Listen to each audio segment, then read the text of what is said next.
Doma Sports Talk worldwide with some news from the world of boxing. So y'all know what time it is.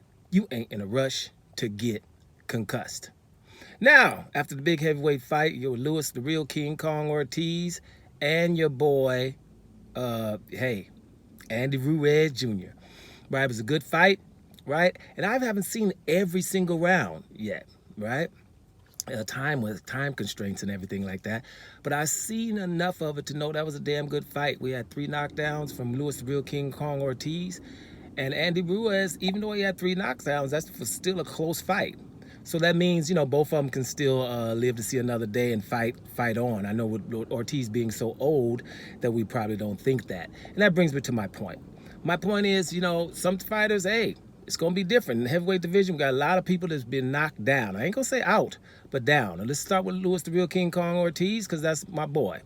Right? Lewis the Real King Kong Ortiz in his last 4 fights, he's been knocked down 8 times. Right? What do I remember? With Deontay Wilder, remember the first one, it was twice. There's one. Then on the second fight with Deontay Wilder, there's another one knocked out then. So that's 3 knockdowns. Didn't he have 2 knockdowns against Charles Martin? That would put us at 5. And then the 3 knockdowns versus Andy Ruiz Jr. Okay, he got rid of Flores and he beat somebody else too with no knockdowns. But you're talking about in a 4-fight span, 8 knockdowns. That means the punch resistance is not there where it used to be. And that is going to be that way going forward because he's an older guy. This is the same thing going back to Deontay Wilder, for example. With the Tyson Fury, before Tyson Fury, he wasn't knocked down except one time early in his career. I forget the guy's name. But other than that, he had a pretty granite chin.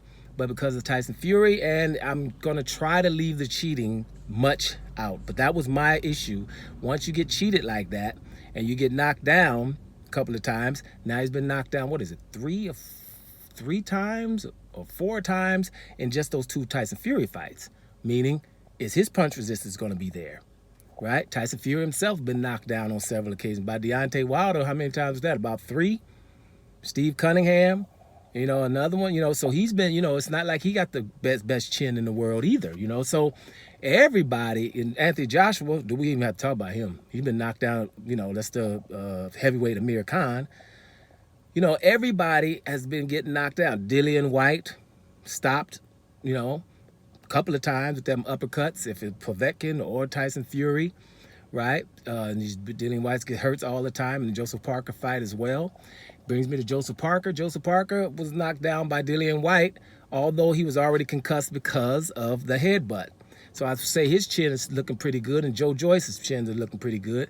But other than that, the whole heavyweight division, right now, they're knocking each other out or down, which gives us good fights going forward. I mean, because you don't really know anymore, right? Andy Ruiz Jr. won that fight, but he's not being heralded as, wow, that was super. It's just like, hey, good damn fight.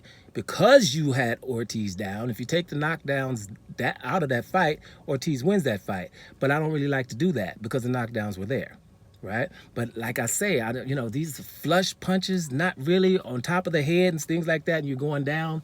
I think that's what's going to be happening going forward in the heavyweight division. I just kind of want to note that because I didn't really do anything about the fight itself with Luis Ortiz and Andy Ruiz.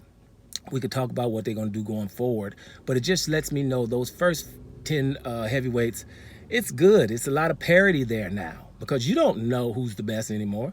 You could say Tyson Fury, for those, could say that. Could say Alexander Usyk. That's be damn sure. Could say those two. It's between those two as to be the very best. You got to go with that right now. Just being honest.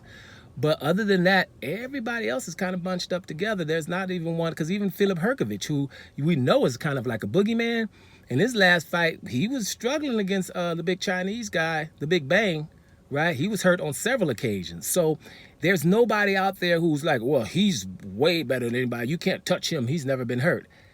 Unless you're talking about Joe Joyce. You see what I'm saying? So props to the heavyweights, props to Lewis the Real King Kong Ortiz, and definitely props to Andy Ruiz Jr. for showing again he's one of the tip top heavyweights. And stop judging books by its color. We'll holler later. Doma Sports Talk worldwide, and I'm up out of here, y'all.